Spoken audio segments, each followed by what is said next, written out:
Special shoutout nga pala kay Ronald Tonakaw Dumanayos na nag-donate ulit ng 100 pesos GCash. Maraming salamat Lord sa suporta.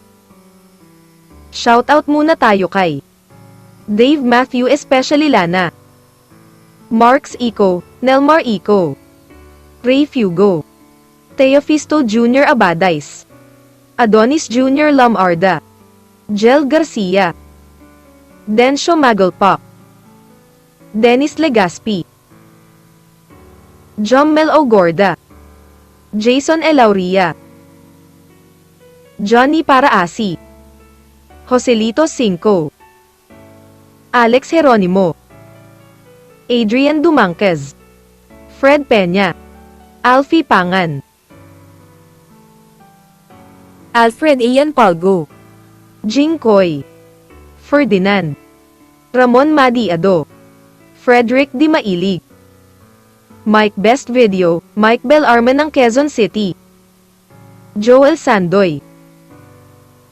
Maraming salamat sa inyo mga Lods sa walang sawang pagsuporta sa aking YouTube channel. Ako ang tagapagmana ng pinakamayamang tao sa mundo. Kabanata 1261. 1,000 birthday banquet.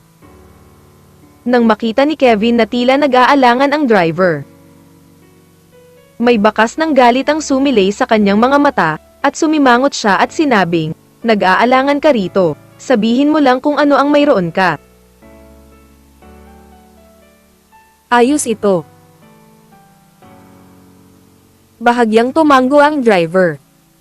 At saka sinabi sa mahinang boses, "Pagkalabas namin ng hotel, umalis din si Miss Annie, pero parang hindi naman talaga gustong madamay ni Miss Annie sa bagay na ito, hindi man lang siya pumunta." Ako. Nakita ko si Young Master Yu sa ospital. Ano ang ginagawa ng babaeng ito, Annie? Matapos marinig ito, si Kevin ay may bakas ng galit sa kanyang mga mata, at pagkatapos ay kinuha ang kanyang mobile phone at hinanap ang numero ni Annie at dinyal ito. Sinulyapan ng driver si Kevin nang walang magawa, ngunit hindi nagsalita. Dududo. Matapos mag-ring ng 2 beses ang telepono, sa wakas ay sinagot ni Annie ang telepono at mahinang nagtanong, "Mr. Lee, ano ang problema?" "Angie, anong ibig mong sabihin ngayon?" Diretsyong tanong ni Kevin. "Anong ibig kong sabihin?" Matapos marinig ito, hindi napigilan ni Annie na tumahimik saglit, at pagkatapos ay nakangiting sinabi, "Mr. Lee, ano ang iyong pinag-uusapan?" "Tinatanong kita, Cyrus, ano sa palagay mo ang bagay na ito?" Tinalo ni Cyrus si Berto ng ganito. "Wala kang planong tumayo at manood." Sumimangot si Kevin at sinabi sa mahinang boses, "This is a matter between Cyrus and the Yu family. Mukhang wala itong kinalaman sa akin." Nakangiting sagot ni Angie. "Ikaw." Matapos marinig ang mga salita ni Annie, si Kevin ay agad na natahimik. "Lee Gongzi, batid ko ang salungatan sa pagitan mo at ni Cyrus. Sinamantala mo ang pamilya Yu at ang pamilyang Sun. At napakalinaw ko rin, ngunit ang mga ito ay bobo ay hindi nangangahulugan na ako ay tanga din. Parang walang namamagitan sa akin at kay Master de la Cruz. Malalim na puot, kung dahil lang sa bagay na ito sa iyo, talagang hindi sulit na tayo ay magpakatatag. Kaya plano kong panoorin ang kasiyahan bukas, at hindi ako tutulong. Sino man sa magkabilang panig." Nagpatuloy si Angie. Galit na galit si Kevin matapos marinig ang mga salita ni Annie, ngunit sa oras na ito ay talagang wala siyang mahanap na dahilan para hayaan siyang tulungan siya ni Annie. "Yan ang sabi mo. Hindi ka naman nakakatulong sa magkabilang panig, di ba?" Tanong ni Kevin sa mahinang boses. "Oo." Bahagyang tumango si Angie. "Sana magawa mo ang sinabi mo." Walang ekspresyong tugon ni Kevin. "Don't worry, gagawin ko talaga ang sasabihin ko." Bahagyang ngumiti si Annie, at pagkatapos ay direktang ibinaba ang telepono. Matapos makitang ibinaba ang telepono, nagpakawalan ng mahabang buntong hininga si Kevin. Bagamat hindi pinili ni Annie na tumayo sa tabi ni Kevin, ito na ang pinakamagandang resulta para kay Kevin, pagkatapos ng lahat, hanggat hindi ginawa ni Annie. Tumalon sa oras na ito, napakabuti na lumabas at gumawa ng masama sa iyong sarili. Originally akala ko itong si Cyrus ay isang ordinaryong tao lang. Hindi ko inaasahan na magdudulot ito ng labis na gulo, pero ayos lang, kaya kung samantalahin ang birthday banquet para maalis ang pinagkakatiwalaang ito, o maghintay hanggang Cyrus sa kinabukasan. Natatakot ako na mas mahirap ang paglaki. Tumingin si Kevin sa kanyang telepono at mahinang bumulong. Ibinaling ng driver ang kanyang ulo upang tingnan si Kevin ng hindi malay, at mahinang tinanong si Kevin, "Guro, ito ba si Margo ay talagang napakahalaga sa iyo?" Siyempre hindi mahalaga si Margo. Ang talagang pinahahalagahan ko ay ang mga ari-arian ng pamilya ng Fan. Plano kong gamitin si Margo para kontrolin ang mga ari-arian ng pamilya ng Fan sa aking mga kamay. Si Margo ay walang iba kundi isang anak na babae. Paano ako mag-aaksaya ng labis enerhiya dahil sa isang anak na babae? Sabi ni Kevin sa napakakalmang tono. Matapos marinig ito, hindi napigilan ng driver ang tumango ng bahagya, at hindi na nagsalita pa. Mabilis na lumipas ang gabi. Sa orihinal. Sa pagkakataong ito, ang piging ng kaarawan ni Diane ay napakaing Randy. At maraming malalaking tao sa China ang inimbitahang humarap.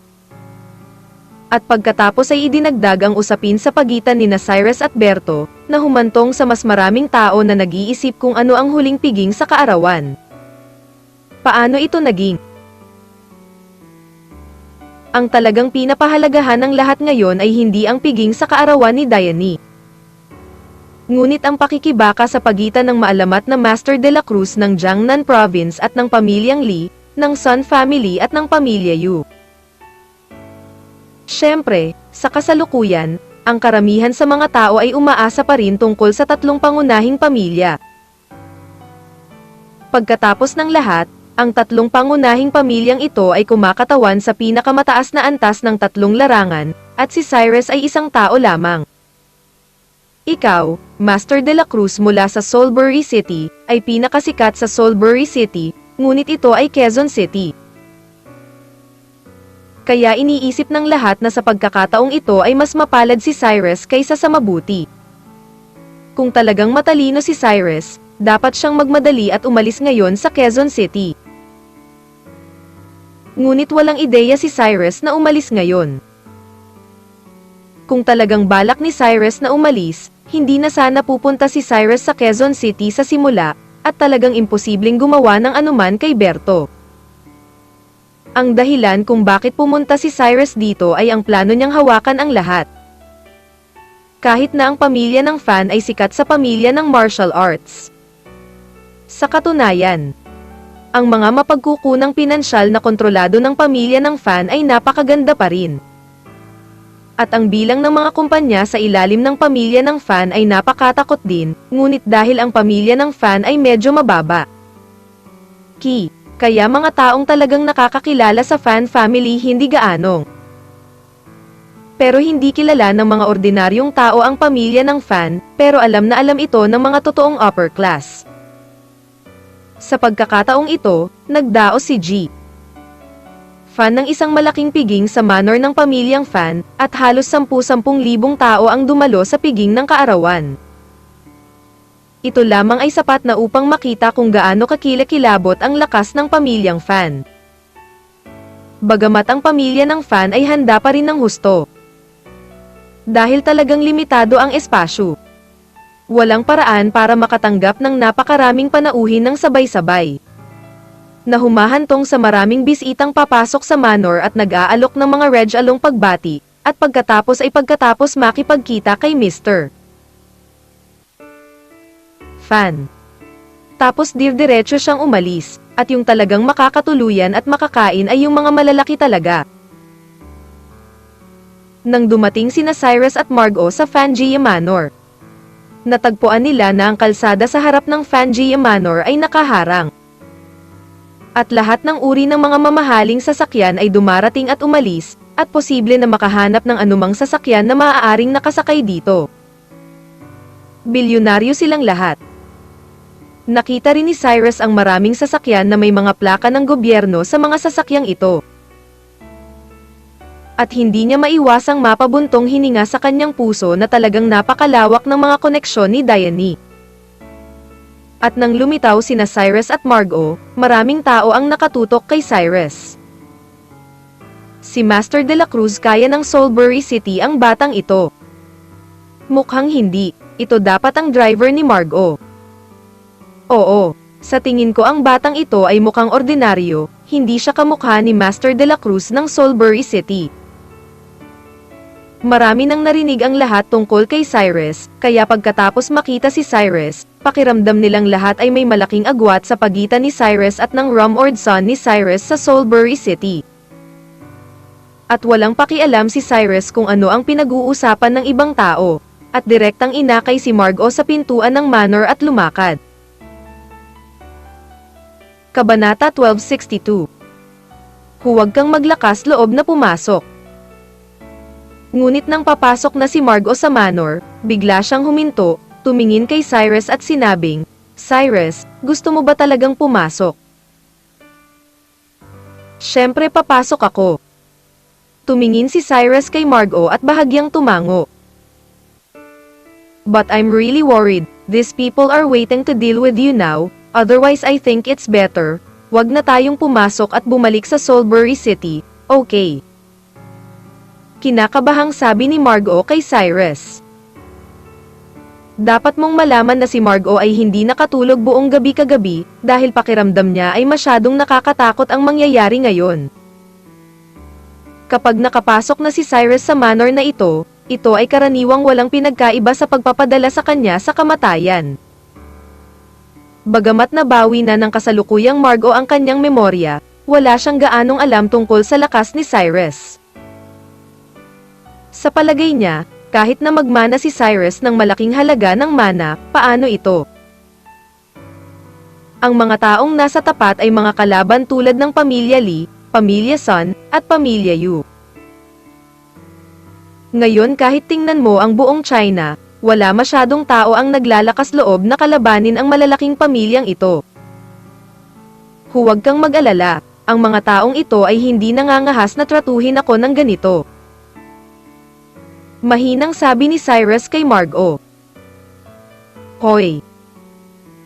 Isang bakas ng pag-aalala ang sumilay sa mga mata ni Margot. Anong problema? Tanong ni Cyrus sa tonong naguguluhan. Kahapon, tinawagan ako ni Jasmine.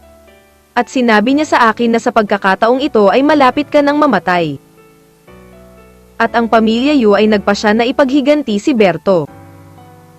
At maging ang Pamilya Lee ay nag-imbita ng mga master ng martial arts. At ang saloobin ng Fan family kahit walang tumulong, kung papasok ka ng ganito ngayon, siguradong magiging dead end ito, sinabi sa akin ni Jasmine na layuan ka. Nagmamadaling sinabi ni Margot kay Cyrus. Hindi napigilan ni Cyrus na matawa matapos marinig ang mga salita ni Margot, at mahinang sinabi, simula noong sinabihan ka ni Jasmine na layuan mo ako, bakit hindi mo pa ako iniwan? Siyempre hindi kita iiwan, lagi akong nasa tabi mo.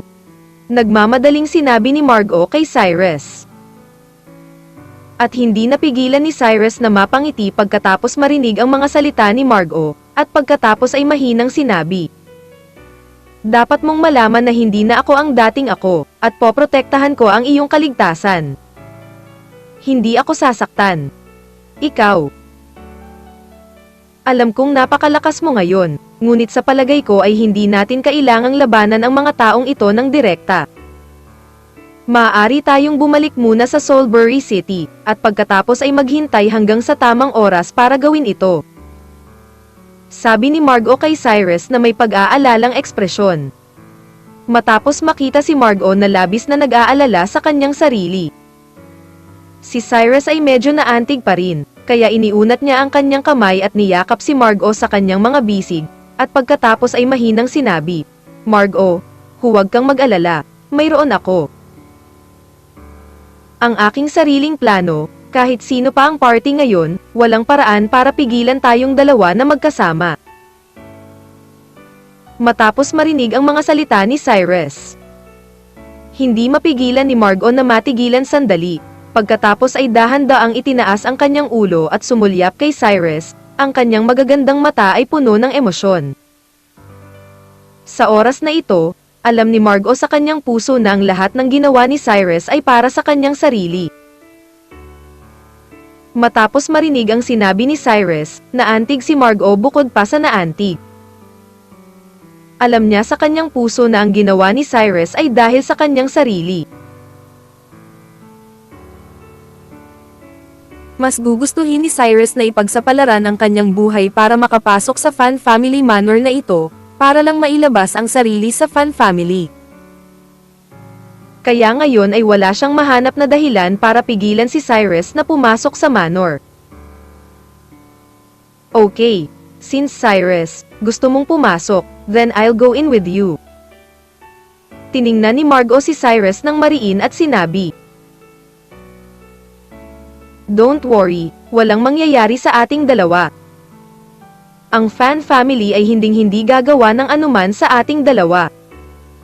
Natural na alam ni Cyrus kung ano ang palaging inaalala ni Margot, kaya't ibinaling niya ang kanyang ulo at marahan niyang inaliw si Margot. "Well, naniniwala ako sa iyo." Seryosong tumango si Margot. "Oh, anong ginagawa niyong dalawa nakatayo dito? Natatakot ka bang pumasok?" Gayunpaman, sa sandaling ito, isang boses ng babae ang tumunog sa likuran nilang dalawa. Si Cyrus ay lumingon sa likuran nang hindi namamalayan at nalaman na ang nagsasalita ay walang iba kundi si Melay.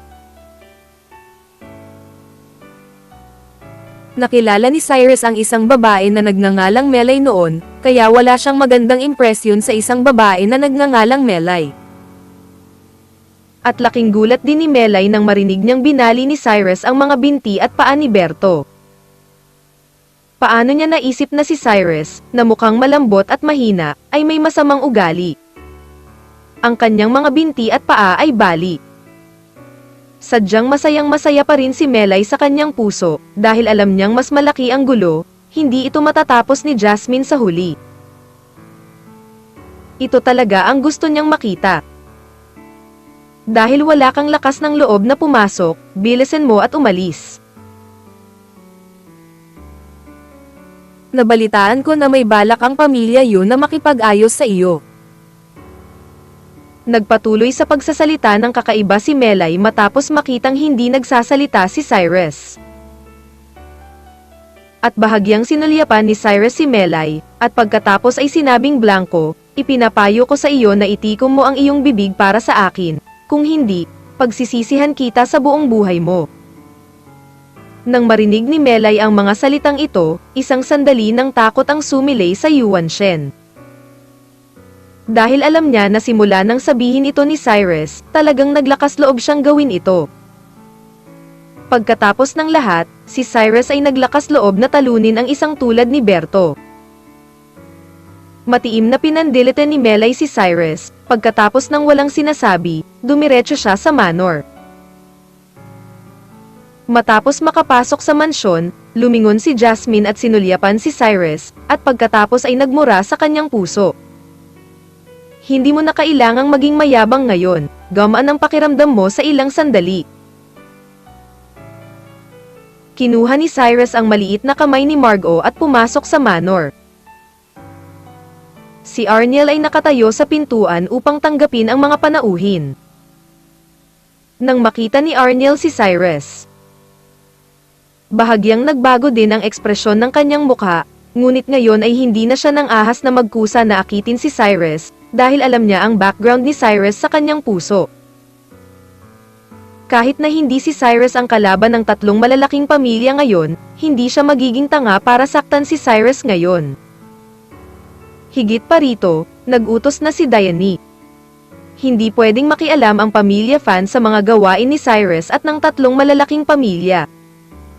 Mapapanood na lang nila ang saya ng tahimik. Sa pagkakataong ito, kahit sino pa ang mananalo sa huli, hindi ito makakaapekto sa pamilya ng Fan. Anong epekto? Miss Master de la Cruz, Miss Suarez, nandito ba kayong dalawa? Sa oras na ito, ang saloobin ni Arniel kay Cyrus ay naging 360 degree, at siya ang nagkusa na humakbang pasulong at nagtanong ng nakangiti. Matapos marinig ang mga salita ni Arniel, kumislap ang mga mata ni Cyrus sa pagtataka, dahil hindi niya inaasahan na magbago ng husto ang ugali ni Arniel. Kabanata 1263. Hindi karapat-dapat na hayaan akong mag-aksaya ng oras. Master de la Cruz, Miss Suarez, pasok ka agad. Walang pakialam si Arniel sa ugali ni Cyrus at muling sinabi. Kabaitan. Bahagyang tumango si Cyrus. Mabilis na dinala ni Arniel sina Cyrus at Margot sa manor. At pagkatapos ay sinabi kay Cyrus habang siya ay naglalakad, sinisisi ako ni Young Master de la Cruz dahil hindi ko nakilala si Taishan at hindi nakilala ang iyong pagkakakilanlan. Na-offend, umaasa din ako na maaari mong balewalain ang kontrabida. Panipi. Bahagyang tumingin si Cyrus kay Arniel. At hindi niya maiwasang mapabuntong hininga sa kanyang puso na ang Arniel na ito ay talagang marunong makakita ng hangin. At minamaliit niya ang kanyang sarili sa lahat ng posibleng paraan bago niya malaman ang kanyang pagkakakilanlan. Katulad ng ibang tao. You don't deserve me to waste my time. Walang ekspresyong sabi ni Cyrus. Nagningning sa galit ang mga mata ni Arniel matapos marinig ang mga salita ni Cyrus, dahil hindi niya inaasahan na ganoon pala kayabang si Cyrus. Ngunit pagkatapos ng ilang sandali ay nag-alinlangan, hindi pa rin nagsasalita si Arniel, dahil ayaw niyang masaktan si Cyrus, alam niyang may maglilinis kay Cyrus ngayon. At talagang walang ideya si Cyrus na makipagtalo kay Arniel. Pagkatapos ng lahat, sa mga mata ni Cyrus, si Arniel ay isang maliit na tao, at hindi na kailangang mag-aksaya ng masyadong maraming oras sa gayong tao. Soulbury City Cyrus, Master de la Cruz, Miss Margot is here. Direktang sumigaw si Arniel matapos dalhin sina Cyrus at Margot sa manor. Gayunpaman, pagkatapos niyang isiga ang mga salitang ito, halos agad na ibinoling ng mga bisita sa manor ang kanilang atensyon kina Cyrus at Margot. Tila sa sandaling ito, si Cyrus ay naging sentro ng atensyon ng lahat. Sa mga mata na ito, ang mga mata ng ilang tao ay labis na nagulat, ang mga mata ng ilang mga tao ay napaka-curious at nasasabik, ang ilang mga tao ay nalilito, ngunit mas maraming tao ang natutuwa. Dahil lahat sila ay manonood ng kasiyahan ngayon. Sa katunayan, hindi gaanong tao sa Quezon City ang nakakaalam tungkol kay Cyrus noon, kaya ilan lang sa mga totoong malalaking tao ang nakakarinig tungkol kay Cyrus. Ngunit pagkatapos na baliin ni Cyrus ang mga binti at paa ni Berto kahapon, ang pangalan ni Cyrus ay kumalat sa buong Quezon City. Ordinaryong tao man ito o high-class na tao sa Quezon City, narinig na nila ang tungkol dito, kaya natural na curious sila kay Cyrus. Hindi nila alam kung anong klaseng tao siya, at talagang gumawa siya ng ganoong hakbang. Vicious, direkta niyang binugbog ang manugang ng pamilya Yu sa kabisera upang maging pilay. Ang estilo ni Cyrus sa paggawa ng mga bagay ay medyo masyadong mayabang, kaya lalong nagiging curious ang mga taong ito. Ngunit nang makita talaga ng mga taong ito si Cyrus, ang mga ekspresyon sa kanilang mga mukha ay naging lubhang hindi kapani-paniwala. Ang taong ito kaya ay ang maalamat na Master de la Cruz ng Soulbury City. Seryoso. Bakit parang ordinaryo ang taong ito? Oo, mukhang college student. Si Master de la Cruz ba talaga ang taong ito? Nabalitaan ko na itong si Young Master de la Cruz ang siyang nagpapaluhod sa lahat ng mga boss sa underworld sa 4 na malalaking probinsya. Hindi kaya ang taong ito? I don't think it's possible. Baka ang taong ito ang scapegoat na hinanap ni Mr. Chen. Total naman, this time, grabe ang gulo ni Mr. Chen, kaya hindi siya naglakas loob na lumapit ng personal, kaya nakahanap na lang siya ng taong magiging scapegoat. Napakaraming bagay tungkol kay Cyrus, na nagiging dahilan upang isipin ng maraming tao na dapat ay isang malaking tao si Cyrus na may sofa at mapagpasyang ugali.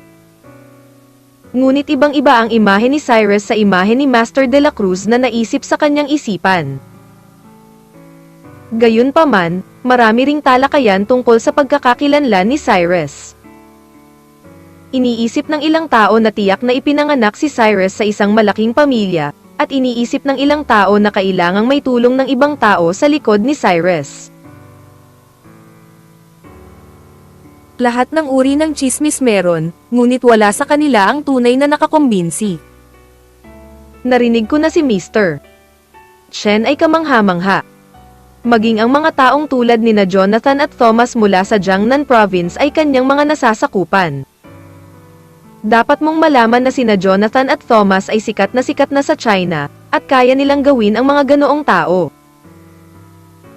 Talagang hindi madaling maging subordinate niya, Young Master de la Cruz. Mahinang sabi ng isang matandang lalaki. Upang magawa ni na Jonathan at Thomas na handang isakripisyo ang kanyang buhay sa murang edad ay dapat may kaunting kakayahan. Mabilis na sumunod ang mga tao. Anong alam mo? Nabalitaan ko na si Young Master de la Cruz ay isa lang talagang puppet.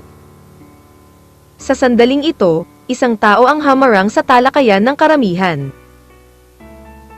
Matapos marinig ang pangungusap na ito, napatingin ang lahat sa lalaking nasa katanghaliang gulang na nagsalita. Boss Bai, anong ibig mong sabihin? Dapat alam ninyong lahat na si Young Master de la Cruz ay nasa 20s pa lang, di ba? Walang ekspresyong tanong ng nasa katanghaliang gulang na lalaki sa karamihan. Narinig ko na si Master de la Cruz ng Soulbury City ay talagang hindi masyadong matanda. Mabilis na tumango ang lahat. Master de la Cruz, sa murang edad niya, gaano siya kalakas? Kahit na ang mayamang pangalawang henerasyon mula sa isang malaking pamilya ay walang ganoong kakayahan, kaya dapat may ibang tao sa likod ng master na ito na kumokontrol sa kanya. Confident na sabi ng medyo may edad na. Sa oras na ito, ang nasa katanghaliang gulang na lalaking ito ay tinatawag na Lambert Bai, at siya ay itinuturing na isang malaki at maliit na tao sa Quezon City. Ang tahanan ni Lambert ay pangunahing nakatuon sa negosyo, kaya siya ay may napakalawak na network ng mga kontak, at mas marami siyang nalalaman kaysa sa chismis. Mas karaniwang tao. Boss Bai, hindi ka maglakas loob na sabihin ang mga salitang ito ng basta-basta. Kung nasaktan mo si Young Master de la Cruz, magdudulot ito ng maraming problema. Nakangiting sabi ng isang medyo may edad na sa pangatlong puting lalaki. At ngumiti si Lambert at mahinang nagsabi. Kung hindi ko maintindihan ang nangyayari, pwede bang magsalita na lang ako ng kalokohan? Naiinip na ako sa buhay ko. Ayon sa impormasyong mayroon ako, isa talagang prankster itong si Cyrus. Ang puppet. Sa maliwanag na bahagi, at sa likod niya ay may isang napakalakas na malaking tao. Ang malaking lalaking ito ay ang amo ni Jonathan Thomas. Kung gayon, bakit ginawa ito ng malaking tao? Medyo nataranta ang mga tao. Napakasimple ng dahilan. Dahil may espesyal na pagkakakilanlan ang malaking tao na ito. Kaya walang paraan upang ipakita ang kanyang mukha ng personal. Kaya natagpuan niya ang gayong tao na lumitaw sa harap ng mga ordinaryong tao kaysa sa kanyang sarili. Upang ilagay ito ng simple. Si Master de la Cruz ay mayroon itong taong ito, ngunit tiyak na hindi ang batang nakikita natin ngayon. Tingnan mo siya, parang isang taong kayang kontrolin sina Jonathan at Thomas. Diretsyong sagot ni Lambert. Matapos marinig ang sinabi ni Lambert, tumango ang lahat. Dahil pakiramdam nila ay napaka-credible pa rin ang pahayag ni Lambert. Kabanata 1264. Baka mali ang pagkakaintindi mo. Kung sila ay pinaniniwalaan na si Cyrus ay ang tunay na anak ni Chen mula sa Soulbury City, hindi nila ito mapaniwalaan, ngunit sinabi ito ni Lambert at ipinaliwanag ito ng mabuti. Kung gayon ang salungatan sa pagitan ng batang ito at ni Berto ay ang kahulugan din ni Master de la Cruz. Nagmamadaling nagtanong ang lahat. Ang bagay na ito ay hindi dapat may kinalaman kay Young Master de la Cruz. Sa tingin ko ang batang ito ay bata at masigla dahil siya ang nasa likod ni Young Master de la Cruz, kaya natalo niya si Berto. Ngayon dapat ay sumuko na si Young Master de la Cruz sa batang ito. Bahagyang pinag-aralan ni Lambert. So yun ang nangyari. Napasigaw ang lahat. Originally, akala nila makikita nila ang showdown ni Young Master de la Cruz at ng tatlong malalaking pamilya sa Jiangnan Province. Pero hindi nila akalain na isa lang pala talagang puppet si Cyrus, kaya hindi na sila masyadong curious kung ano ang mangyayari. Susunod. Kung tutuusin, kung ang tatlong malalaking pamilya ay maglilinis ng isang ordinaryong tao, walang makikita. Nang ang lahat ay tinatalakay ang bagay na ito, sinundan ni Cyrus si Margot sa lobby ng bahay ni Fan. Ngayon, si Diane ay nakasuot ng pulang tangsuit at nakaupo sa harap ng lobby, habang ang mga senior na miyembro ng pamilya Fan ay nakaupo sa ibaba. Siguro dahil kay Cyrus, kaya nasa lobby din si Jasmine, pero kung dati, hindi qualified si Jasmine na lumitaw sa lugar na ito. Si Riza Fan ng pamilya Fan ay palaging tahimik na nakatayo sa likod ni Diane. Napakaganda ng hitsura ni Riza, nakasuot ng puting cheongsam, ang kanyang sexy na figura ay partikular na kaakit-akit laban sa cheongsam. Nang malaman niyang pumasok si Cyrus, nanatili siyang nakatitig sa pinto, gustong makita kung sino itong Cyrus. Ngunit nang makita ni Riza si Cyrus, may bakas ng pagkadismaya sa kanyang mga mata. Dahil naramdaman niyang ang tinatawag na Soulbury City Master de la Cruz ay medyo ordinaryo, at mayroon pa rin siyang napakalaking relasyon sa Soulbury City Master de la Cruz. Naisip niya .ng agwat. Sa impresyon ni Riza, ang ugali at hitsura ni Cyrus ay hindi kasing ganda ni Kevin. At ang babaeng ito na si Riza ay palaging may napakataas na paningin, kahit si Kevin ay hindi maaninag sa kanyang mga mata, lalo pa si Cyrus. Matapos makapasok si Margot sa lobby, tiningnan niya ang mga taong naroroon na may labis na kaba na ekspresyon sa kanyang mukha. Margot, bilisan mo at batiin ang kaarawan ng patriarch. Nag-aalalang sabi ni Jasmine kay Margot. Saglit na natigilan si Margot, at pagkatapos ay mahinang nagsabi. Sana, ang pinuno ng pamilya ng Fan, ang iyong kaarawan ay higit pa sa Nanshan, at ang iyong mga pagpapala ay parang East China Sea. Malinaw. Ang mga salita ni Margot ay napaka-perfunctory pa rin. At tinawag din niya si Diane na pinuno ng pamilya ng Fan, na nagpakita na hindi inisip ni Margot ang kanyang sarili bilang ang pamilya ng Fan. Nang marinig ng lahat sa pamilya ng Fan ang mga salita ni Margot, ang mga ekspresyon sa kanilang mga mukha ay napakapangit. Ito ang unang beses na nakilala ko si Margot. Normal lang para kay Margot ang kabahan. Halika na kaagad at hayaang tingnan ka ng pangatlong lolo. Napakaganda pa rin ang ugali ni Diane kay Margot. Hindi man lang siya nakaramdam ng galit dahil sa perfunctory na pag-uugali ni Margot. Sa kabaligtaran, siya ay napakabait. Kung tutuusin, kung ikakasal si Margot kay Kevin sa hinaharap. Si Margot ay maituturing na isang tunay na miyembro ng pamilya ng Fan. At maaaring mamanahin niya ang mga ari-arian ng pamilya na ito mula sa pamilya ng Fan, kaya syempre hindi siya masyadong mahihirapan kay Margot. Ngunit hindi tumuloy si Margot matapos marinig ang mga salita ni Diane, ngunit lumingon kay Cyrus. Itinoon din ni Diane ang kanyang mga mata kay Cyrus, at walang ekspresyong tinanong si Margot, "Margot, sino ang taong ito sa tabi mo?" Matapos marinig ni Margot ang pangungusap na ito, isang bakas ng tensyon ang sumilay sa kanyang mga mata. Pagkatapos huminga ng malalim, sinabi niya sa mga tao na may blankong mukha. "Ang taong ito ay si Cyrus, siya ang aking kasintahan." Nang matapos na sabihin ni Margot ang mga salitang ito, lahat ng naruroon ay natigilan sa kinatatayuan. Agad ding tumahimik ang orihinal na buhay na lobby. Nabaling ang atensyon ng lahat kay Cyrus. Maging ang mga bisita sa labas ay palaging binibigyang pansin ang sitwasyon sa lobby, dahil alam nila sa kanilang mga puso na magsisimula na ang totoong palabas.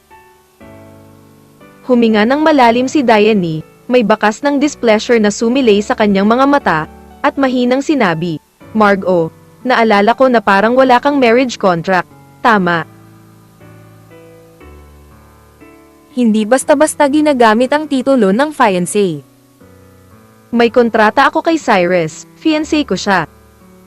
Walang ekspresyong sinabi ni Margot kay Diane. Isang bakas ng kawalan ng kakayahan ang sumilay sa mga mata ni Diane, hindi niya alam kung ano ang sasabihin. At nagmamadaling sinabi ni Rolly kay Margot, "Margot, ano ang ibig mong sabihin dyan? Kailan ka gumawa ng kontrata ng kasal sa taong ito?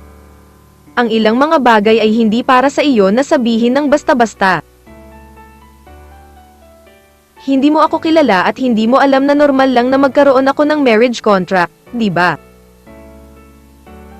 Direktang sumagot si Margot kay Rolly.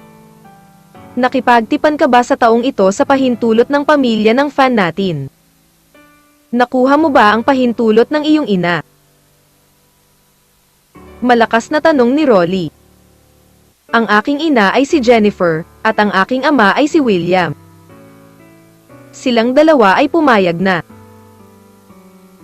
Mahinang sabi ni Margot, "Nagloloko ka. Ang nanay mo ay si Jasmine, at ngayon ang kaarawan ng padre de pamilya. Ayokong makakita ng hindi kasiya siyang mga pangyayari, kaya dali-dali mong pinaalis ang taong ito. Hindi ang birthday banquet ng Fan family namin. Para sa lahat." Matapos marinig ito ni Margot, may bakas ng galit ang sumilay sa kanyang mga mata, at magsasalita na sana siya. Ngunit diretsyong naglakad si Cyrus sa harap ni Margot, at sinabi kay Rolly sa napakatahimik na tono, "Sa palagay ko ay maaaring hindi mo naiintindihan. Ano ang hindi pagkakaunawaan?" Tumingin si Rolly kay Cyrus pataas at pababa at nakakunot ang noon niyang tanong. "Hindi ako narito ngayon para dumalo sa piging ng kaarawan. Ngunit para ipaalam sa inyong lahat na pamilya ng Fan na simula ngayon ay wala nang kinalaman si Margot sa inyong Fan family, at kahit sino pa ang gusto niyang pakasalan, kalayaan niya iyon. Ako sana huwag mong guluhin ang buhay ni Margot, kung hindi, huwag mo akong sisihin sa pagiging bastos." Kalmadong sinabi ni Cyrus kay Rolly. Nang marinig ng lahat ng naroroon ang mga salita ni Cyrus, lahat sila ay natigilan sa kinatatayuan pagkatapos. Ang mga ekspresyon sa kanilang mga mukha ay labis na nabigla. Walang sino man ang nag-iisip na ang mga salita ni Cyrus ay magiging napakadirekta. At maririnig din nila na halatang pinagbabantaan ni Cyrus ang mga taong ito mula sa pamilya ng Fan sa oras na ito. Ang katotohanan na sinaktan ni Cyrus ang tatlong pangunahing pamilya noon ay nagparamdam sa lahat ng hindi kapani-paniwala.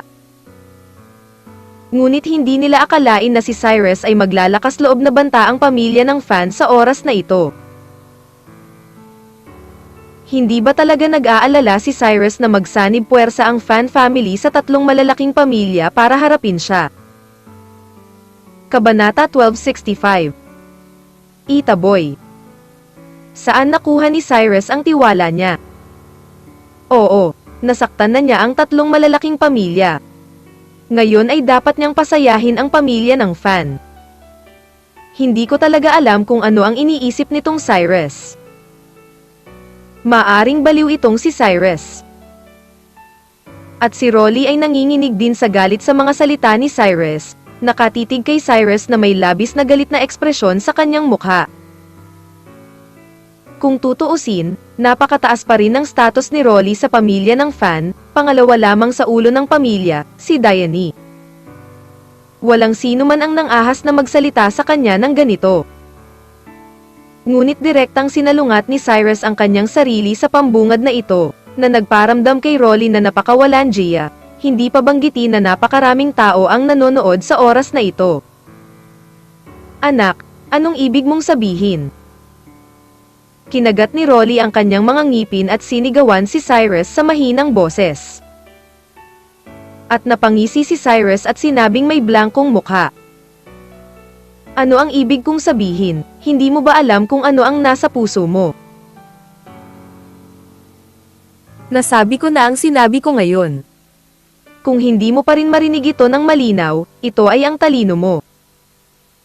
Tinatamad akong makipag-usap ng walang kapararakan sa mga katulad mo. Tinitigan ni Rolly ang ekspresyon ng mukha ni Cyrus sa kanyang harapan.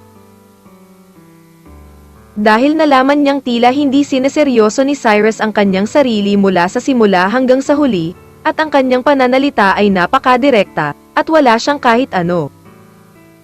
Mukha sa lahat. Hindi nakapagtataka na ang Cyrus na ito ay nang-ahas na basagin ang mga kamay at binti ni Berto, napakayabang. Tumingin si Riza sa kinatatayuan ni Cyrus at hindi mapigil ang mapabuntong hininga sa kanyang puso. Sa oras na ito, naramdaman ni Riza na tila napaka-interesante ni Cyrus. Huminga ng malalim si Rolly. Alam niya sa kanyang puso na ito ang piging sa kaarawan ng pamilya ng fan. Kung magagalit siya, lalo lang niyang ipapahiya ang kanyang sarili, kaya't nilinggan niya si Margot at sumigaw ng malakas. Margot, ito ba ang iyong mapapangasawa? Pumili ka lang ng ganoong fiancé. Tama. Ang taong ito ay sadyang walang galang at bastos, at ang ganitong uri ng tao ay hindi karapat-dapat sa ating fan family. Nagmamadaling lumingon si Margot at sumulyap kay Cyrus, sinenyasan si Cyrus na huminto sa pagsasalita. Kung tutuusin, naipahayag na ng pamilyang fan ang kanilang saloobin sa mga pangyayari sa pagitan ni Cyrus at ng tatlong malalaking pamilya at nagpapanatili ng neutral na saloobin. Ngunit kung si Cyrus patuloy na sinasaktan ang pamilya ng fan ng ganito, baka makiisa ang pamilya ng fan sa tatlong malalaking pamilya, at maaaring mas mapanganib ang sitwasyon ni Cyrus sa oras na iyon.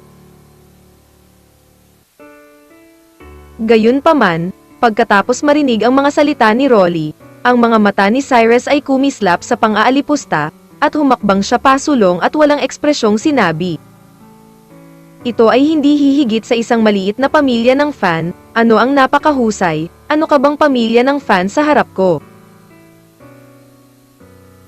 Kahit na. Matapos marinig ni Rolly ang pangungusap na ito, ang ekspresyon sa kanyang mukha ay tila mas galit, at sinigawan niya si Cyrus, "How dare you humihiyate our fan family?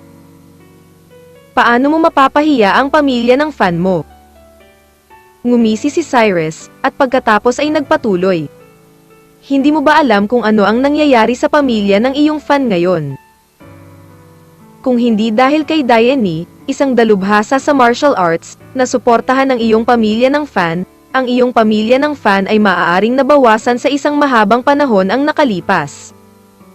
Isang pangalawang rate na maliit na pamilya. Ikaw. Napatulala si Rolly nang tumingin siya kay Cyrus. Sa madaling salita, ang kasalukuyang pamilya ng fan ay nasa dulo ng kapangyarihan nito. Sa loob ng maraming taon, ang mga inapo ng pamilyang Fan ay walang anumang pag-unlad sa martial arts. Karamihan sa mga inapo ay ordinaryong tao pa rin. Tanging si Diane ay isang dalubhasa sa martial arts. Hindi ba't dahil sa kaginhawaan na hatid ng martial arts kaya ang pamilya ng Fan ay nasa posisyon na ito? Ngunit kapag nawala na si Diane, ang iyong pamilya ng Fan ay malapit ng lamunin ng ilan pang malalaking pamilya, dahil ang iyong Fan family ay walang anuman. Iba pang background, ito ang pinakamalaki at pinaka-fatal na kahinaan ng iyong Fan family, masyado kang umaasa kay Diane. Walang ekspresyong sigaw ni Cyrus. Ang mga bisitang naroroon ay tumingin sa posisyon ni Cyrus, at ang mga ekspresyon sa kanilang mga mukha ay lubhang hindi kapani-paniwala. Sinong mag-aakala na si Cyrus ay magsasabi ng ganoong bagay? Actually, na-realize na ito ng Fan family mo, kaya matagal ka nang sumuko sa martial arts. Nitong mga nakaraang taon, nagsusumikap kang palawakin ang business scope ng kumpanya, ang layunin ay magkaroon ng isang mas malaking saklaw ng negosyo. Gayunpaman, dahil huli na sa pagpasok ng iyong Fan family sa laro, hindi mo talaga ito masusulit. Gaano man karaming kumpanya ang mayroon ang pamilya ng Fan mo, mababaw lang ito. Kung walang suporta ni Diane, baka lamunin siya ng iba anumang oras. Huminto sandali si Cyrus, pagkatapos ay nagpatuloy. Kaya hindi mo kailangang ipakita ang iyong kapangyarihan sa harap ko. Kumpara sa akin, ang iyong pamilya ng Fan ay masyadong malayo. Ang iba ay maaaring natatakot pa rin sa iyong pamilya ng mga tagahanga, ngunit sa aking mata, ang pamilya ng Fan mo ay wala. Ikaw. Tinitigan ni Rolly si Cyrus, puno ng pagkabigla ang kanyang mga mata. Ano ka ba? Hindi mo ba naisip na mali ang sinabi ko? Tanong ni Cyrus na walang ekspresyon ang mukha. Kalokohan lang. Ang mga senior member ng Fan family ay nagmamadaling sinigawan si Cyrus. Kalokohan man ang sinasabi ko, mas alam niyo pa ako. Mahinang sabi ni Cyrus. Hiniling ni Cyrus kay Yanshi na kolektahin ang impormasyong ito. Pagkatapos ng lahat, si Yanshi ay dalubhasa rin sa martial arts, at ang background ni Yanshi ay nakakatakot. Napakasimpleng imbestigahan ang mga bagay na ito. Matapos marinig ang balita, naunawaan ni Cyrus kung bakit gusto ni Diane na pakasalan ni Margot si Kevin nang nagmamadali. Sinasabing alam ni Diane sa kanyang puso kung ano ang kasalukuyang sitwasyon ng pamilya ng Fan. Kailangan nilang humanap ng tunay na tagapagtaguyod para sa pamilyang Fan upang mapatatag ang kalagayan ng pamilyang Fan. Ang lahat ng mayroon ang pamilya Fan ngayon ay dahil eksperto si Diane sa martial arts, kaya sa hinaharap ay kakailanganin nila ng master sa martial arts para suportahan ang kanilang pamilya ng Fan. Kung walang paraan upang makahanap ng angkop na tagapagtaguyod para sa pamilya ng Fan bago ang kamatayan ni Diane. Pagkatapos ay pagkamatay ni Diane, ang pamilya ng Fan ay isasama ng ilang iba pang malalaking pamilya. Sa paglipas ng mga taon, napakaraming tao ang nasaktan ng pamilya Fan, hindi lang nila ginawa dahil natatakot sila kay Diane. Ngunit kapag namatay na si Diane, mawawala sa pamilya ng Fan ang huling layer ng garantiya. Tumingin din si Margot kay Cyrus na may gulat na ekspresyon. Hindi niya alam kung bakit ganoon ang sinabi ni Cyrus. Tumahimik ka sa akin. Sigaw ni Rolly kay Cyrus na may galit na galit. Sobra talaga ang taong ito, bilisan mo at itaboy mo ang taong ito sa akin. Kabanata 1266. You Family Debut. Nang matapos magsalita si Cyrus, Ang mga ekspresyon sa mukha ng halos lahat ng miyembro ng pamilyang Fan na naruroon ay lubos na nagbago dahil ang sinabi ni Cyrus ay walang alinlangan na ikinahihiya ang pamilya ng Fan sa harap ng Nap. Akaraming bisita. Natural, hindi nila ito matiis. At ang mga salitang ito ay totoo pa rin. Masasabing ang mga salita ni Cyrus ay tumagos sa puso ng lahat sa pamilya ng Fan. Gayunpaman, hindi umimik si Diane mula umpisa hanggang dulo at tahimik lang siyang naupo doon. Ngunit si Diane ay gulat na gulat pa rin sa oras na ito. Palagi niyang minamaliit si Cyrus noon, at naramdaman na si Cyrus ay nakakuha lamang ng kasalukuyang lakas dahil nagmana siya ng malaking halaga ng mana. Ngunit hindi niya akalain na makikita ni Cyrus ang kasalukuyang sitwasyon ng pamilya Fan ng ganoon kadali. Dapat mong malaman na ang lahat ng mga bagay na ito ay mga sikreto ng pamilyang Fan. Tanging ang tunay na tuktok ng pamilya ng Fan ang makaka-access sa mga bagay na ito. Ang ilang ordinaryong miyembro ng pamilya ng Fan ay hindi alam kung ano ang nangyayari. Tama. Kahit na ang pamilya ng Fan ay isang martial arts na pamilya, dahil hindi sila nakatutok sa martial arts cultivation sa loob ng napakaraming taon, walang martial arts master maliban kay Diane mismo. Isang martial arts family, kung walang suporta mula sa martial arts masters, gaano man kaganda ang negosyo ng Fan family, gaano man kalaki ang kita ng kumpanya, wala itong silbi. Kung pumanaw si Diane, ang pamilya ng Fan ay hindi na makakasuporta sa ganoong kalaking pamilya, at tiyak na sila ay lumunin ng ibang malalaking pamilya. Kaya naman gusto ni Diane na pakasalan ni Margot si Kevin. Dahil ang pamilyang Lee kung saan kabilang si Kevin ay ang tunay na pamilya ng martial arts, at ang pamilyang Lee ay may maraming martial arts masters. Kapag napangasawa na ni Margot si Kevin, kahit papaano ay magagarantiyahan nito na ang mga negosyong ito ng pamilyang Fan ay hindi lalamunin ng ibang malalaking pamilya sa maikling panahon. Ito rin ang pinakamagandang solusyon na naisip ni Diane. Ngunit kahit na alam ni Diane na may katuturan ang sinabi ni Cyrus, hindi siya magsasalita para tulungan si Cyrus. Dahil alam niyang kung magsasalita siya sa oras na ito, katumbas ito ng pag-amin na tama ang pagbabalat kayo sa sinabi ni Cyrus, na may napakalaking epekto sa katayuan ng pamilya ng Fan. Sabik na kayong lahat na paalisan ako. Sa tingin mo ba may mali sa sinabi ko? Matapos marinig ang mga salita ng pamilya Fan, hindi napigilan ni Cyrus na mapamura at mahinang nagsabi. Matapos marinig ang mga salitang ito, lahat ay nagpakita ng parehong ekspresyon. O dahil tama ang sinabi ko, you dare not let me stay here, nag-aalala na patuloy kong sasabihin ang mga sikreto ng Fan family mo. Tumingin si Cyrus sa karamihan at nagpatuloy. Tumingin si Diane sa posisyon ni Cyrus, at may kakaibang tingin sa kanyang mga mata, dahil sa oras na ito napagtanto niya na hindi kasing simple ng iniisip niya si Cyrus. Sa kabilang banda, kinakabahang tumingin si Margot kay Cyrus. Sa oras na ito, hindi alam ni Margot kung ano ang gagawin. Bagamat hindi natatakot si Margot sa mga taong ito sa pamilya ng Fan.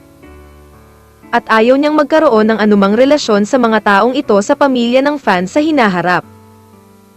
Naramdaman ni Margot na hindi magandang pagpipilian para kay Cyrus na galitin ang Fan family sa oras na ito.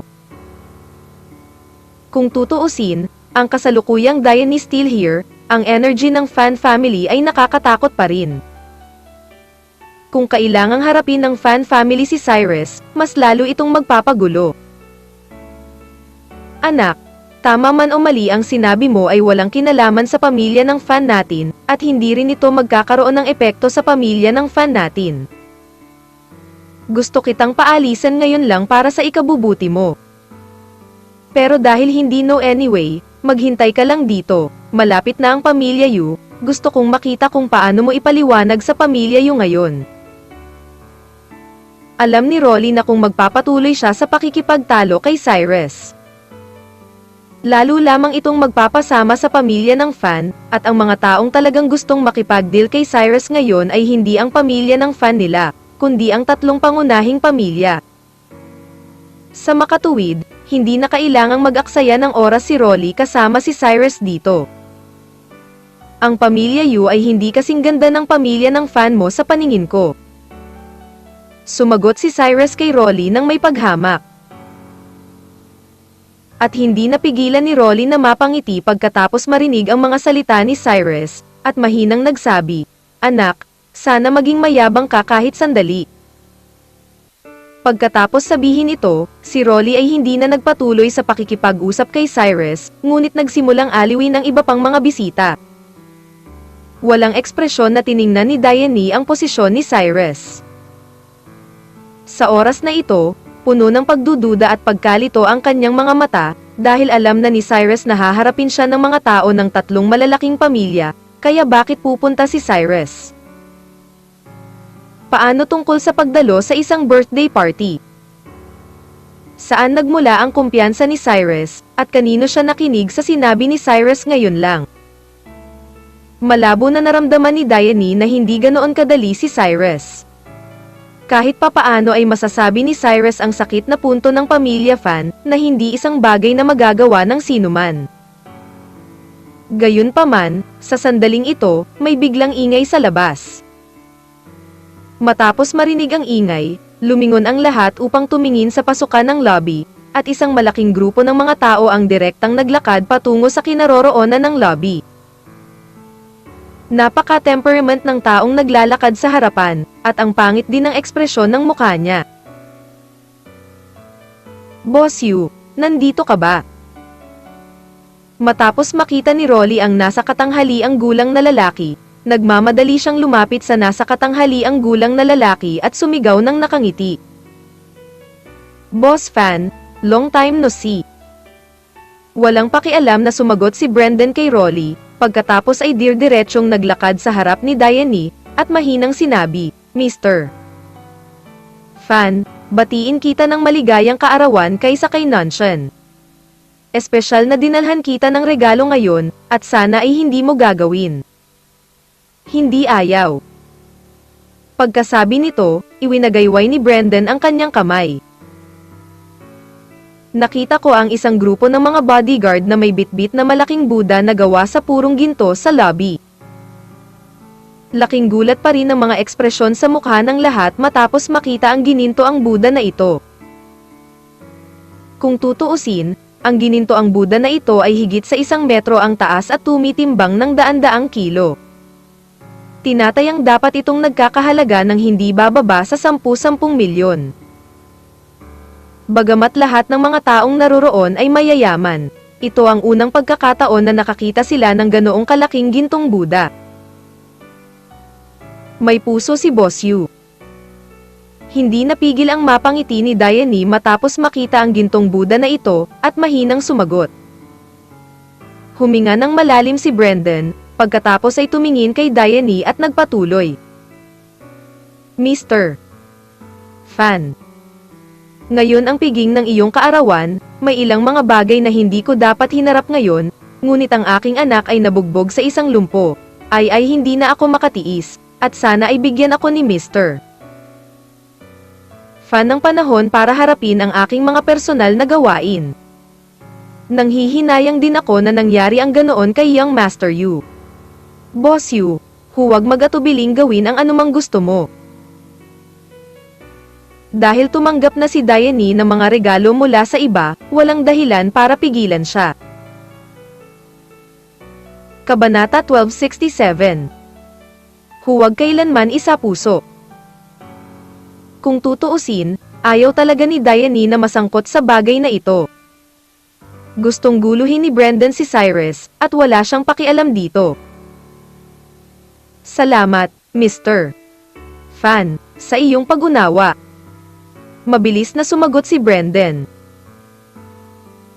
At pagkatapos marinig ang mga salita ni Brendan, ang impresyon ng pamilya Fan sa pagharap sa pamilya Yu ay halatang mas maganda. Pagkatapos ng lahat, kahit na dumating si Brendan, magbibigay ito kay Diane ng sapat na mukha. Pero ngayon lang, pinahiya pa ni Cyrus ang pamilya ng Fan sa harap ng napakaraming tao. Kapag ikinumpara ang 2 taong ito, syempre, mas marami ang gustong makitang alagaan ni Brendan si Cyrus. At si Cyrus ay tahimik na nakatayo doon at hindi umimik, dahil alam na alam niya sa kanyang puso na ang Brendan na ito ay dapat na lumapit sa kanya.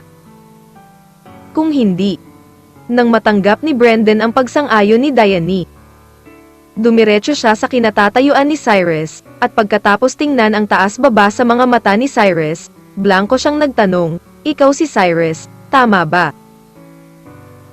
"Oo, ako si Cyrus." Tumingin si Cyrus kay Brendan at napakatahimik na tumango. Ang ekspresyon sa mukha ni Margot ay labis na kinakabahan sa oras na ito, dahil hindi niya alam kung ano ang susunod na mangyayari. Nakatutok lahat sa lobby ang mga bisita sa labas, at alam nilang magsisimula na ang totoong drama. Magpakilala, ang pangalan ko ay Brendan, at ako ang ama ni Berto. Tumigil sandali si Brendan, pagkatapos ay kinagat ang kanyang mga ngipin at nagpatuloy. "Kagabi ay binali mo ang mga binti at kamay ng aking anak na si Berto, ganoon ba?" "Meron." Si Cyrus ay walang anumang kalokohan, at muling tumango. "Okay, since umamin ka na, okay lang." Isang bakas ng pagpatay na hangarin ang sumilay sa mga mata ni Brendan. Pagkatapos ay tumingin kay Cyrus at nagtanong, "Hindi ko maintindihan, ano ang matinding puot sa pagitan mo at ng aking anak, paano ka naging malupit?" "Maaari ka lamang magsinungaling doon para sa natitirang bahagi ng iyong buhay, paano ka nasaktan ng aming pamilya Yu, at sinasabi mo pa rin sa akin."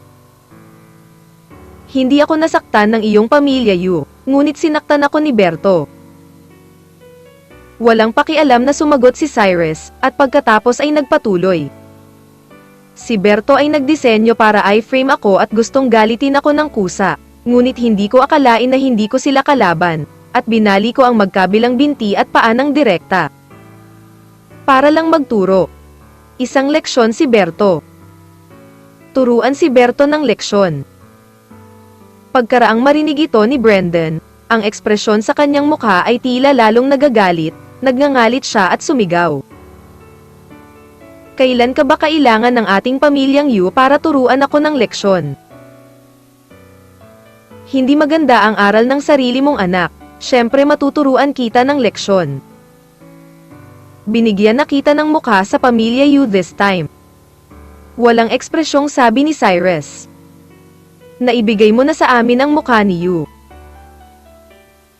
Walang magawang ngumiti si Brendan, pagkatapos ay kinagat ang kanyang mga ngipin at sinabi sa mahinang boses, "Para bigyan ang aming pamilya Yu ng mukha at bugbugin ang aking anak ng ganito, kung hindi ko bibigyan ng mukha ang aking pamilya Yu, kailangan ko bang patayin ang aking anak?" Panipi. "Kung naiintindihan mo yan, walang problema." Direktang tumango si Cyrus. Nang marinig ng lahat ng naroroon ang mga salita ni Cyrus, lahat sila ay nagpakita ng gulat na mga ekspresyon, dahil sa kanilang mga mata, si Cyrus ay masyadong mayabang. How dare Cyrus na sabihin ito?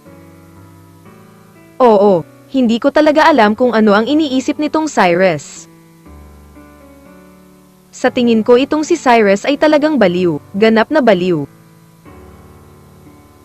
Walang nakakaintindi kung bakit sinabi ni Cyrus ang mga salitang ito. Kung tutuusin, natalo na ni Cyrus si Berto ng ganito, ngunit nahihiya siyang sabihin na siya ay maawain, at sinabi rin na papatayin niya si Berto. Dapat mong malaman na ang pamilya Yu ay isa sa nangungunang 10 pamilya sa kabisera. Dahil ang pamilyang Yu ay maaaring maging nangungunang 10 pamilya sa kabisera, kahit na ang posisyon ay hindi partikular na mataas, hindi ito madaling guluhin.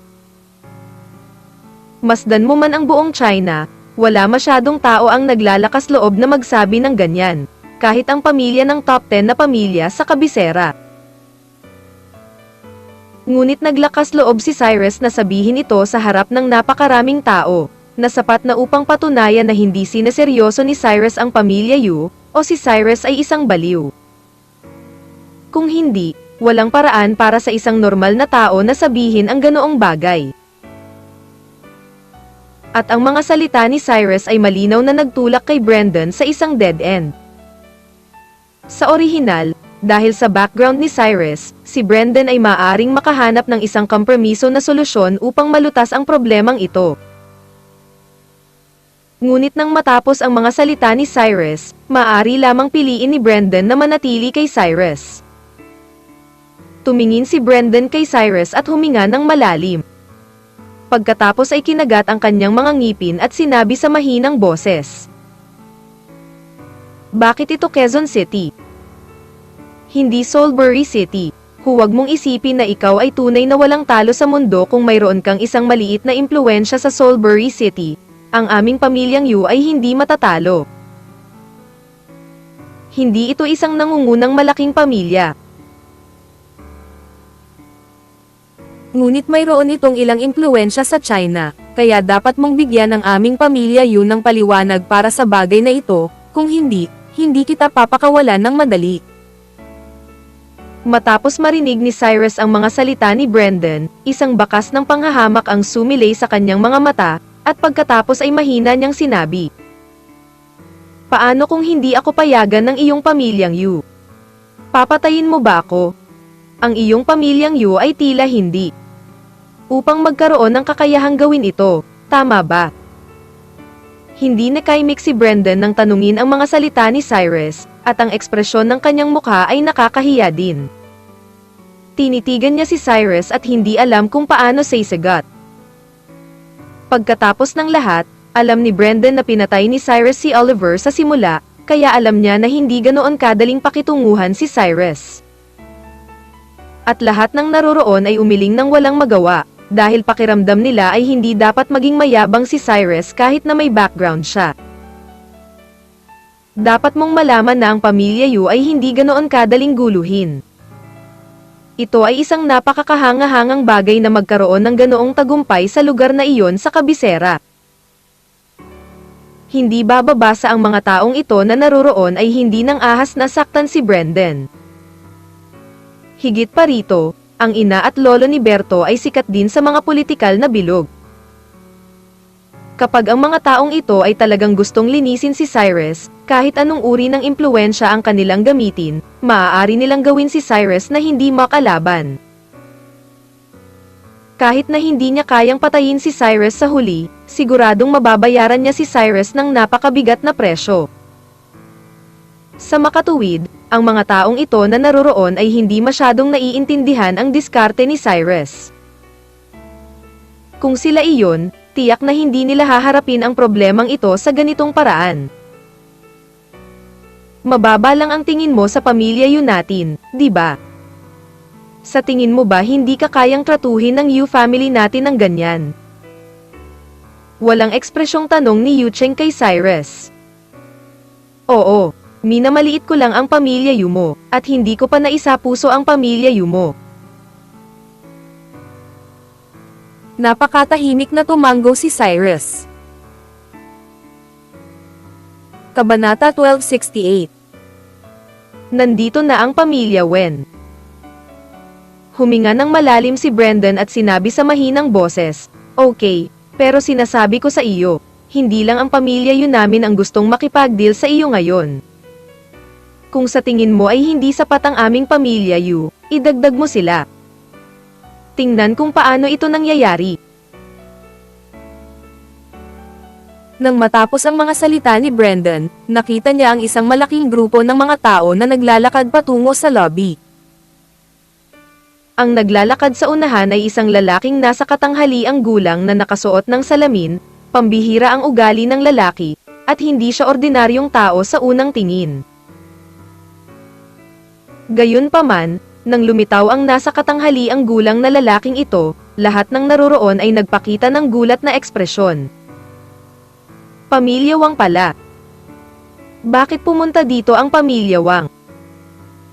Nakilala ni Lambert ang taong nasa harapan sa isang sulyap, at sumigaw na may napakasabik na ekspresyon. Oo, hindi ko ine-expect na iimbitahan din ng pamilya Yu ang pamilya Wang. Baka may koneksyon ang pamilya Wang sa pamilya Yu. Hindi, nabalitaan ko na ang pamilya Wang at ang pamilya Yu ay palaging kakumpetensya. Dahil ba itong si Cyrus Yi ay nagkasala sa pamilya Wang, kaya dumating din ang pamilyang Wang. Pinag-uusapan ito ng lahat, hindi nila alam kung ano ang layunin ng pagdating ng pamilya Wang sa pagkakataong ito. Dapat mong malaman na ang pamilyang Wang na ito ay hindi isang maliit na pamilya, isa rin ito sa nangungunang 10 pamilya sa kabisera. Sa oras na ito, hindi maintindihan ni Cyrus kung bakit sangkot ang pamilya Wang sa bagay na ito. Pagkatapos ng lahat, hindi kilala ni Cyrus ang nasa katanghaliang gulang na lalaki na nanguna, at hindi siya kailanman nagkaroon ng anumang salungatan sa pamilya Wang. Ang nasa katanghaliang gulang na lalaki na may suot na salamin ay si Franklin Wang, ang pinuno ng pamilya Wang. Kaya lang hindi masyadong inisip ni Cyrus, marami na kasi ang gustong makipag-deal sa kanya ngayon, kaya kahit isa pa si Cyrus ngayon, wala siyang pakialam. Matapos makapasok sa lobby, hindi pinansin ni Franklin si Cyrus, ngunit dir-diretsyong naglakad sa harap ni Diane at simpleng kumusta kay Diane. Tumingin si Diane kay Franklin, at may bakas ng pagkalito sa kanyang mga mata, dahil hindi niya maintindihan kung bakit pumunta rito ang pamilya Wang. Pagkatapos kamustahin si Diane, dumiretso si Franklin kay Cyrus, tiningnan si Cyrus pataas at pababa, at mahinang sinabi, "Hindi mo ba ako kilala?" "Hindi alam." Umiling si Cyrus nang hindi nag-iisip. "Normal lang na hindi mo ako kilala, pero dapat kilala mo si Oliver ng pamilya Wen, di ba?" Nagpatuloy si Franklin. Matapos marinig ni Cyrus ang mga salita ni Franklin, isang kakaibang tingin ang sumilay sa kanyang mga mata. Alam niya sa kanyang puso na ang hitsura ni Franklin sa oras na ito ay dapat na nauugnay sa pagkamatay ni Oliver. Kanina pa, pinatay mo si Oliver at kinuha mo ang ari-arian ng pamilya Wen bilang pag-aari mo. Ganun ba? Tumingin si Franklin kay Cyrus at nagtanong. At hindi sinagot ni Cyrus ang mga salita ni Franklin. "Cyrus, don't you dare to admit it now. Hindi ka ba masyadong mayabang sa pamilya namin ni Wen?"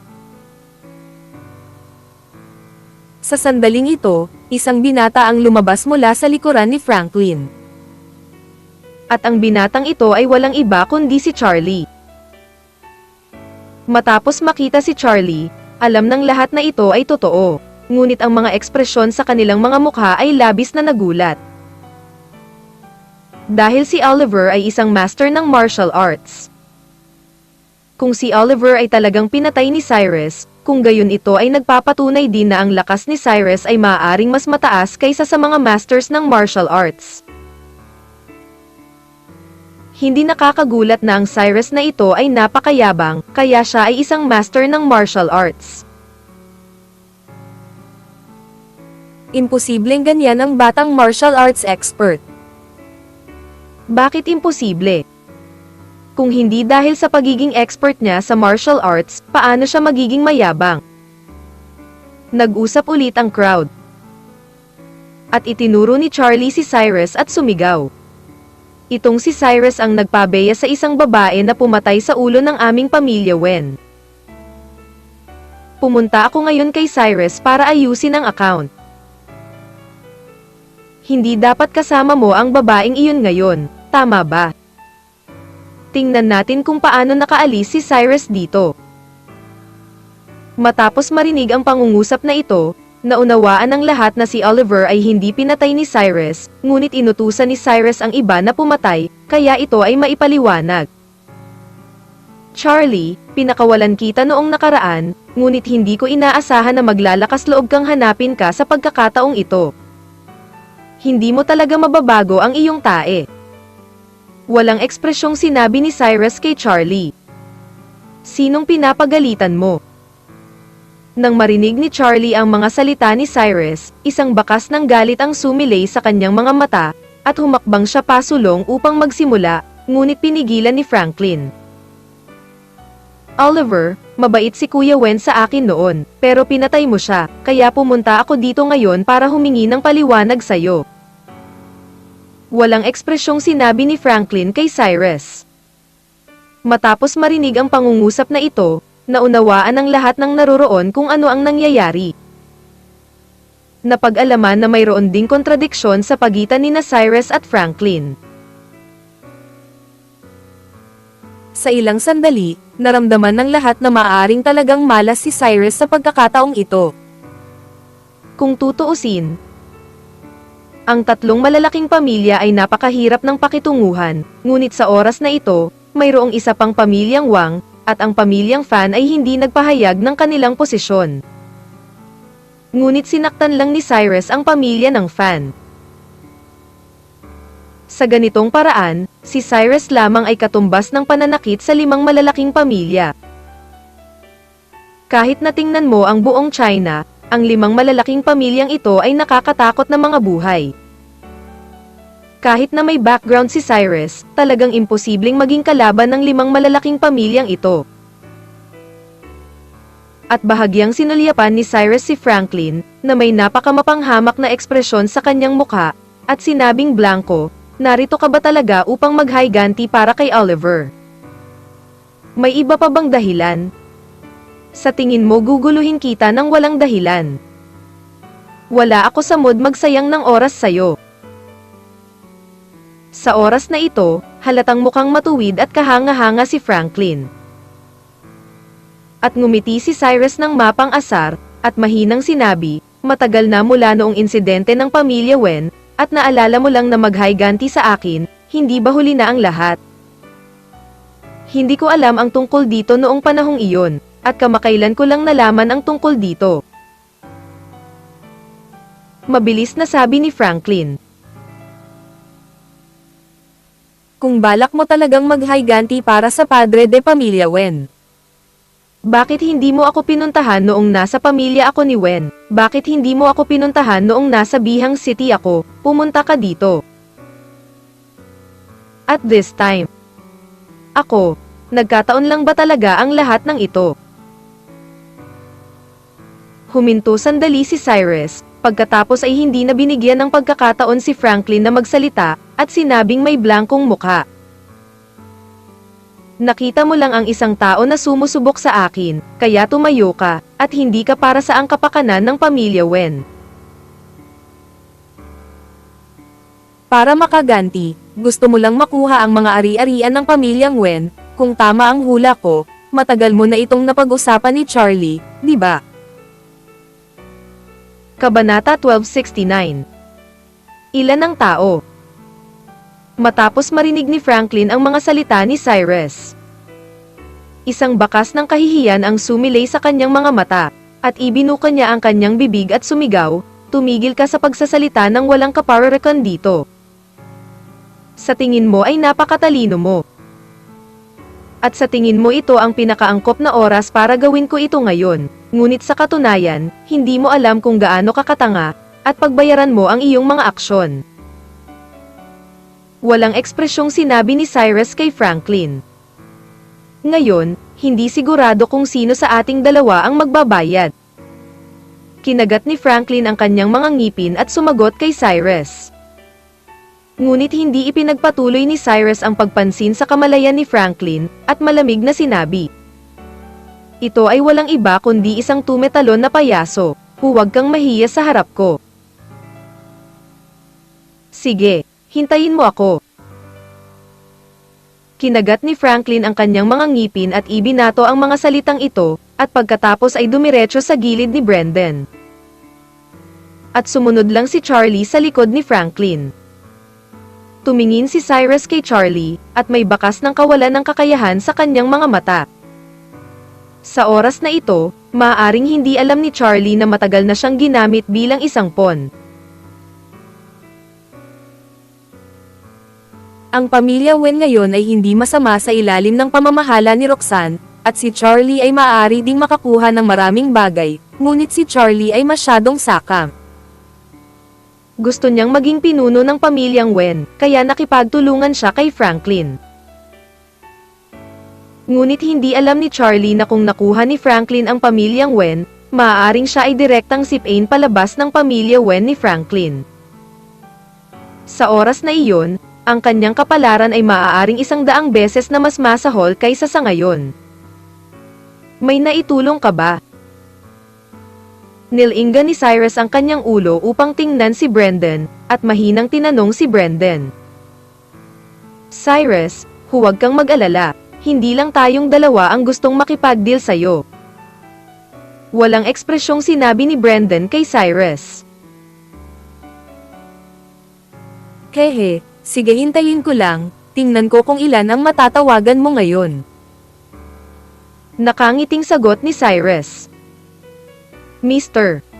Reynold, Mr. Lee, is here. Sa sandaling ito, may sumigaw mula sa hindi kalayuan. Sa oras na ito, pumasok din sina Reynold at Kevin sa mansyon ng pamilyang Fan. Nang malaman ng lahat na narito sina Reynold at Kevin, napalingon silang lahat at tumingin sa labas ng lobby. Pagkatapos ng lahat, alam nila na si Reynold ang pinakamahalagang karakter sa drama ngayon, at ang salungatan sa pagitan ng pamilya Lee at Cyrus ang pinaka-interesante. Hindi nagtagal, lumitaw si Reynold sa paningin ng lahat.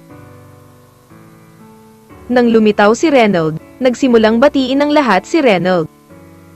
Si Reynold ay napakagalang din at tumugon ng isang ngiti. Pagkaraan ng ilang sandali, pumasok si Reynold sa lobby kasama si Kevin. Gayunpaman, sa oras na ito, nalaman din ng lahat na mayroong isang binata sa likod ni Reynold at Kevin. Dapat ay nasa 30 taong gulang ang kabataan, may maitim na balat, hindi payat, ngunit hindi masyadong mataba, may bakas ng tiyaga sa kanyang mga mata. Bakit pumunta dito ang taong ito? Gayunpaman, tila may nakakakilala sa kabataang ito sa karamihan, at sumigaw si Nian na may labis na pagtataka. Sino ang lalaking ito? Pagkarinig nito ay mabilis na nagtanong ang mga tao sa kanilang paligid. Hindi mo man lang kilala si Miller ng pamilya Lee. Sabi ni Lambert sa napakadiin na tono. Sino si Miller Lee? Lahat ay tumingin sa posisyon ng ikatlong anak ni Bai, at ang mga ekspresyon sa kanilang mga mukha ay hindi pangkaraniwang naguguluhan.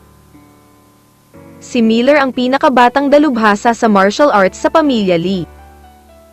Bagamat bihirang umalis si Miller sa pamilya Lee, basta puntahan niya ang pamilyang Lee, dapat ay para matulungan ang pamilya Lee na maalis ang ilang tao. May isang tao na nasaktan ang pamilya Lee. Pagkatapos ni Kevin, direktang pinatay ni Miller ang buong pamilya. Si Miller mismo ay master ng martial arts, at nasa kanya ang proteksyon ng pamilya Lee, kaya kahit na alam ito ng pulis, wala kaya nila. Tila kilalang kilala ni Lambert itong si Miller, at nagsabing parang ilang kayamanan ng pamilya. Hindi ko inaasahan na ganito kalakas itong si Miller. Matapos marinig ang mga salita ni Lambert, lahat ay nagpakita ng hindi kapani-paniwalang mga ekspresyon. Si Miller ay personal bodyguard din ni Kevin. Hindi ko akalain na imbitahan ng pamilyang Lee si Miller sa pagkakataong ito. Mukhang balak talaga nilang salakayin si Cyrus. Nagpatuloy si Lambert. Oo, kung ito ay isang maliit na bagay, talagang imposible para kay Miller na lumabas. Kung si Miller ay lalabas, nangangahulugan ito na ang pamilyang Lee ay nagnanais na patayin si Cyrus sa pagkakataong ito. Sa tingin ko, si Cyrus ay malamang na mamatay ngayon. Ngayon. Panipi. Sa sandaling ito, mabagal na sabi ng isa pang matandang lalaki. Matapos marinig ng lahat ang pangungusap na ito, lahat sila ay tumingin sa posisyon ni Cyrus, at ang kanilang mga mata ay puno ng kawalan ng kakayahan. Ang Cyrus na ito ay masyadong mayabang, lahat ng ito ay kanyang sariling kasalanan. Walang ekspresyong sabi ni Lambert. Sa kabilang panig. Pagkatapos pumasok ni Reynold sa lobby. Siya rin ang nagkusa na kumustahin si Diane. Pagkatapos ay naglakad patungo kay Cyrus ng may hakbang, at walang ekspresyong tinanong si Cyrus, "Ikaw si Cyrus, tama ba?" Bahagyang tumingin si Cyrus kay Reynold, ngunit hindi nagsalita. Gayunpaman, hindi nagalit si Reynold dahil sa mapagmataas na ugali ni Cyrus, ngunit nakangiting sinabi, "Hindi ko akalain na napakabata pa ng nababalitang anak na si Solbury na si Chen, siya ay 20 taong gulang pa lamang, at mayroon siyang ganoong kababata. Lalaki ngayon. Nakakamangha talaga ang achievement. Kahit matagal na akong hindi nakakalabas, marami na akong narinig tungkol sa iyo, na talagang kahanga-hanga." Matapos marinig ni Cyrus ang mga salita ni Reynold, ngumiti siya ng mapang-asar, at pagkatapos ay sinabing blanko, "Kung may gagawin ka, sabihin mo lang, hindi na kailangang umikot dito, ayoko makinig ng kalokohan." Panipi. Nang marinig ng lahat ang mga salita ni Cyrus, hindi nila maiwasang matigilan, dahil alam nila na ang mga salita ni Cyrus ay malinaw na nagsasabi na ang sinabi ni Reynold ay walang kapararikan. Pero normal lang para sa kanila na mag-isip tungkol dito. Kung tutuusin, si Cyrus ay hindi man lang nagbibigay ng mukha sa pamilya ng fan, at natural na hindi siya magbibigay ng mukha kay Reynold. Hehe, hard-edged talaga, matanda na ako, di ba normal lang magsalita ng kalokohan? Bahagyang napangiti si Reynold matapos marinig ang mga salita ni Cyrus. At pagkatapos ay hindi ipinagpatuloy ang pagwawalang bahala kay Cyrus. Ngunit dahan-daang ibinaling ang kanyang ulo upang tingnan si Margot sa tabi ni Cyrus, at mahinang sinabi, "Ikaw dapat si Margot, tama ba?" Tumango si Margot at hindi nagsalita. Pagkatapos tingnan ni Reynold si Margot pataas at pababa, ngumiti siya at sinabing, "Ang ganda niya talaga. Hindi nakakapagtakang magustuhan ka ng apo ko." Tumingin si Margot kay Reynold, huminga ng malalim, at sinabi sa mahinang boses, "Hindi ko gusto ang apo mo, at ang kontrata ng kasal sa pagitan namin ng apo mo ay hindi ko inaprubahan." "Alam ko ang tungkol dito." Bahagyang tumango si Reynold, at pagkatapos ay nagpatuloy, "Nabalitaan ko na ikaw at itong Cyrus ay tila may kontrata rin sa kasal, tama ba?" "Oo, fiancé ko si Cyrus." Tumango si Margot. Kabanata 1270. Paano magtatapos? Hindi bale. Ngayon ay bibigyan kita ng pagkakataong pumili muli. Basta't handa kang pakasalan ng apo ko, hahayaan na namin kayo ni Kevin na pamahalaan ang lahat ng pag-aari ng pamilya Lee natin sa hinaharap. Ano sa tingin mo? Nakangiting sabi ni Reynold. Matapos sabihin ni Reynold ang mga salitang ito, lahat ng naruroon ay nagpakita ng nagulat na ekspresyon. Kung tutuusin, sobrang nakakatakot pa rin ang ari-arian na pagmamay-ari ng pamilya Lee. Maging ang pamilya ng fan ay hindi may kukumpara sa kanila. Bukod dito, maraming martial arts masters sa pamilyang Lee, kaya napakataas ng katayuan ng pamilya Lee sa China. Kung tumango si Margot sa sandaling ito, kung gayon ang lahat ng ito ay pag-aari niya. Higit pa rito, maaari pa ring mamana ni Margot ang ari-arian ng pamilya ng fan sa hinaharap. Ang lahat ng pag-aari ng dalawang malalaking pamilyang ito ay nasa kamay ni na Margot at Kevin. Kaya tiyak na makakalikha sila ng isang napakalaking pamilya, at sila ang magiging nangungunang pag-iral sa mundo. Ang mga tao mula sa ibang mga pamilya ay hindi kwalipikadong ikumpara kina Margot at Kevin. Sa mata ng mga taong ito, isa lang itong magandang pagkakataon para maabot ang langit at talagang wala silang mahanap na dahilan para tumanggi. Ang ekspresyon sa mukha ni Jasmine sa hindi kalayuan ay sobrang excited din, dahil ito ang gusto niya. Ngayon ay hindi na siya makapaghintay na direktang sumang-ayon sa halip na si Margot. Ngunit alam din niya na sa napakaraming malalaking tao na naroroon, hindi siya kwalipikadong magsalita. Pagkaraan ng ilang sandali ay nag-alinlangan. Sinabi ni Margot na walang laman, si Cyrus ang aking kasintahan, at mayroon akong napakagandang relasyon kay Cyrus, kaya hindi ako magpapakasal sa iba maliban kay Cyrus. Ano? Talagang tumanggi si Margot. Baliw din ba itong si Margot? Tinatanggihan mo ang magandang pagkakataon. Lahat ay tumingin sa posisyon ni Margot, at ang mga ekspresyon sa kanilang mga mukha ay tila mas nabigla. Tumingin si Jasmine kay Margot at sabik na hindi niya alam kung ano ang gagawin. Kahit si Diane ay hindi maintindihan kung bakit tumanggi si Margot. Bata, ang iniisip mo ngayon ay masyadong maikli. Alam kong may nararamdaman ka para kay Cyrus, ngunit hindi ibig sabihin ng lahat ng damdamin.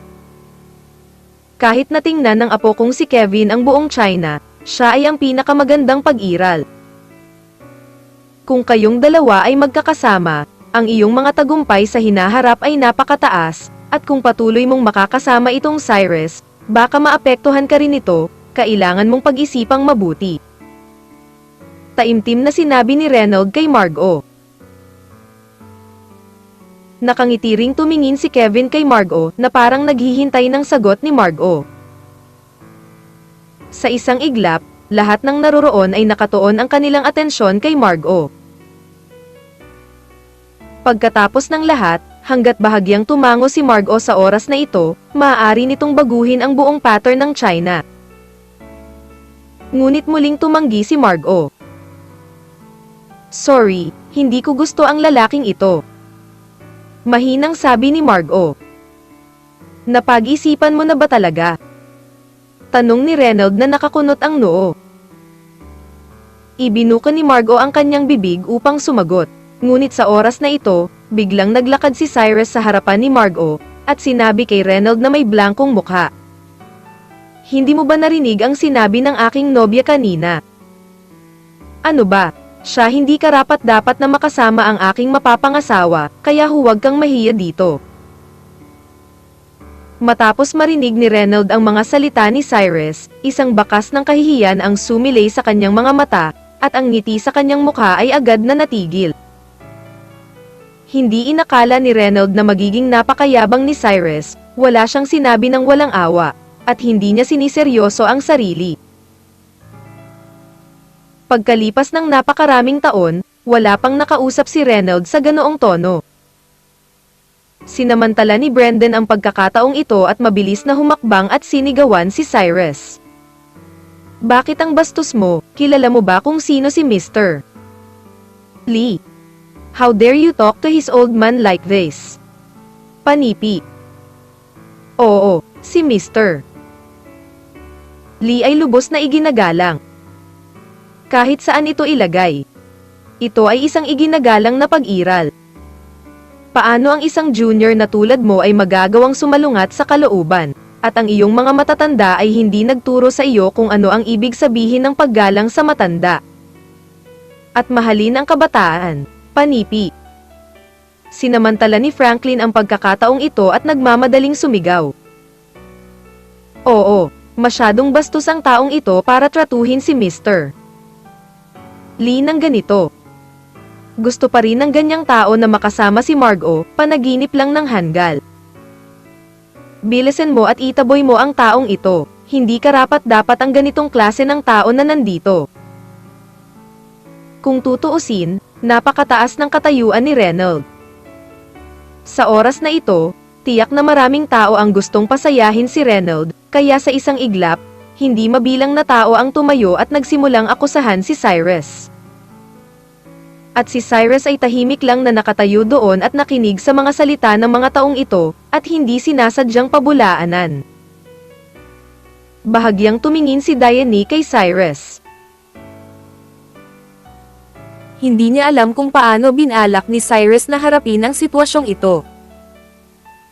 Puno ng kuryosidad ang mga mata ni Riza, dahil noong una niyang makita si Cyrus, labis pa rin siyang nadismaya, dahil pakiramdam niya ay ibang-iba si Cyrus sa Master de la Cruz sa kanyang pantasya.